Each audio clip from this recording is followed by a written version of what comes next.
Saudara pernah dengar nama Tunggul Ametung?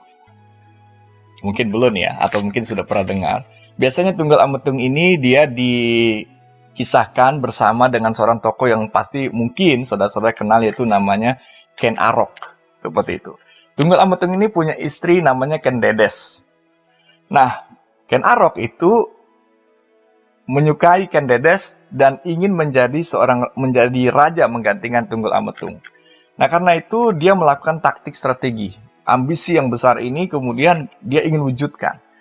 Nah, bagaimana caranya? Dia meminta seorang empu gandring membuatkan keris. Keris yang menurut cerita itu keris yang hebat, yang bagus sekali. Keris yang luar biasa. Dan ketika keris itu diambil oleh Ken Arok, dan sebetulnya empu gandring tidak setuju dengan apa yang dilakukan oleh Ken Arok, tetapi Ken Arok melakukan kejahatan juga terhadap empu gandring. Nah, kemudian keris itu diambil. Lalu dia berpikir bagaimana caranya kalau dia bisa membunuh Tunggul Ametung, tetapi bukan dia yang disalahkan. Maka di sekitar dia ada seorang yang bernama itu Kebo Ijo. Nah, Kebo Ijo ini adalah tipikal orang yang suka pamer dan sombong. Lalu kemudian Ken Arok kemudian menunjukkan keris itu kepada Kebo Ijo, dan kemudian berkata dia boleh meminjamkan keris itu kepada Kebo Ijo.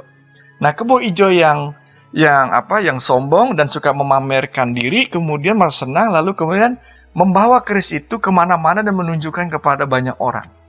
Lalu kemudian pada satu kesempatan Ken Arok kemudian mengambil keris itu dan kemudian menggunakan keris itu untuk membunuh Tunggul Ametung. Dan ketika Tunggul Ametung meninggal, orang tahu bahwa dia meninggal karena keris yang bagi orang-orang pada saat itu bukan keris yang asing. Dan mereka kemudian menangkap Kebo Ijo dan menghukum mati Kebo Ijo. Dan Ken Arok berhasil untuk merebut tahta dari Tunggul Ametung dan juga Ken Dedes. Nah, saudara, kita mau bicara apa dengan cerita ini? Bicara tentang ambisi dan ambisius itu. Ambisi itu sesuatu sebetulnya yang baik. Karena ambisi kita memiliki keinginan untuk mendapatkan sesuatu, atau mencapai sesuatu, atau melakukan sesuatu. Tetapi ketika keinginan ini tidak bisa dikelola dengan baik, dan begitu besar menguasai diri kita, sehingga kita menjadi sangat ambisius, dan itu bahayanya. Dengan demikian, kita bisa melakukan banyak cara. Bahkan cara-cara yang jahat, cara-cara yang tidak berkenan, cara-cara yang tidak baik, juga bagaimana bisa memanfaatkan orang dan melakukan sesuatu untuk menjatuhkan atau bahkan mencelakakan orang lain. Hari ini kita mau belajar bahwa ternyata di dalam kehidupan beriman kita, ambisi itu ada sesuatu yang baik.